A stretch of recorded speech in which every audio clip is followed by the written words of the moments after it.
आज के legal video में हम दंड प्रक्रिया संहिता 1973 के अंतर्गत आने वाले अपर्याप्त दंडादेश के विरुद्ध अपील नामक टॉपिक का अध्ययन करेंगे।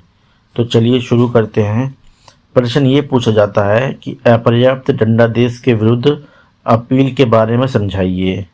यह अपील के बारे में क्या प्रावधान है, इसका उत्तर देख लेते हैं। अपर्याप्त दंडादेश के विरुद्ध अपील धारा 377 दंड प्रक्रिया संहिता की धारा 377 अपर्याप्त दंडादेश के विरुद्ध अपील से संबंधित है।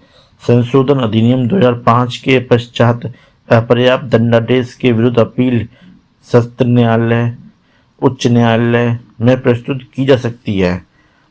सबसे पहले नंबर 1 पे देख लेना, सत्र न्यायालय में अपील।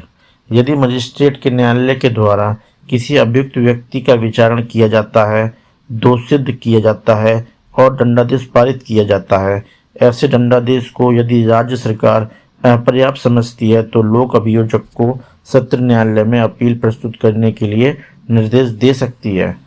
सेकंड पॉइंट है उच्च न्यायालय में अपील। यदि सत्र न्यायालय के द्वारा मूल क्षेत्राधिकार के अंतर्गत या अपीली क्षेत्राधिकार के अंतर्गत या पुनरीक्षण क्षेत्राधिकार का प्रयोग करते हुए अभियुक्त व्यक्ति को दंडादेश दिया जाता है और राज्य सरकार ऐसे दंडादेश को अपर्याप्त समझती है तो लोक अभियोजक को उच्च न्यायालय में अपील प्रस्तुत करने के लिए निर्देश दे सकती है। यदि दंड किसी ऐसे अपराध में दिया गया है जिसका अन्वेषण दिल्ली विशेष पुलिस स्थापना अधिनियम 1946 के अधीन गठित दिल्ली विशेष पुलिस द्वारा किया गया है, तो ऐसे मामलों में केंद्र सरकार को भी अधिकार दिया गया है कि जैसी परिस्थिति हो लोक अभियोजक को सत्र न्यायालय में या उच्च न्यायालय में अपील प्रस्तुत करने का निर्देश दे सकती है। धारा 377 यह प्रावधान यह बंद करती है कि अभियुक्त को सुनवाई का अवसर दिए बिना दंड नहीं बढ़ाया जा सकता, चाहे दंड बढ़ाते समय केवल जुर्माना ही क्यों न हो। ऐसी अपील की सुनवाई के समय अभियुक्त अपनी ओर से यह भी आपत्ति कर सकता है कि उसकी दोषसिद्धि का आदेश सही नहीं है।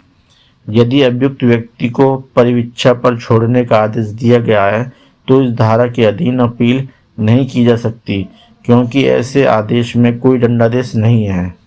नंबर 3 पर है अपर्याप्त दंडादेश के विरुद्ध अपील में अपीलीय न्यायालय की शक्तियां, जिसे धारा 386 की उपधारा C में बताया गया है।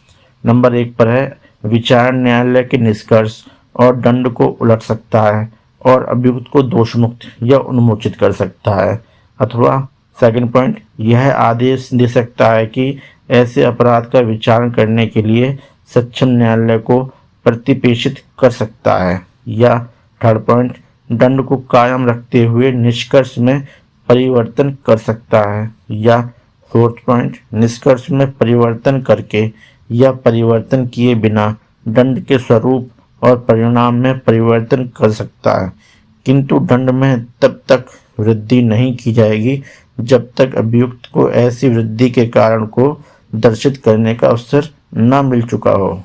दोस्तों, उम्मीद करता हूँ ये टॉपिक आपको पसंद आया होगा। आपकी सहायता एवं सहूलियत के लिए इस टॉपिक का PDF लिंक वीडियो के नीचे डिस्क्रिप्शन में है। आप चाहे तो वहां से PDF फाइल डाउनलोड कर सकते हैं। साथियों, अगर वीडियो पसंद आया तो लाइक और सब्सक्राइब कीजिए।